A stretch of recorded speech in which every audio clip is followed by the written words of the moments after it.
Hello everyone, magandang araw at welcome sa ating channel. Ayan guys, for today's video magluluto ako ng pang-almusal namin. Ayan, at mayroon akong pinakuluan na bigas.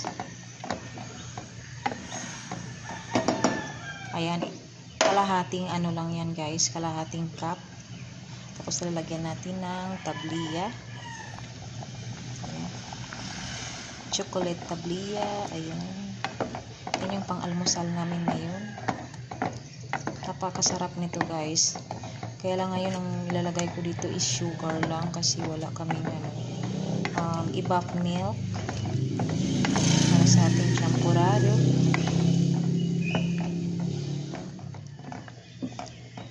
Kaya natunaw na yung yung tabliya natin.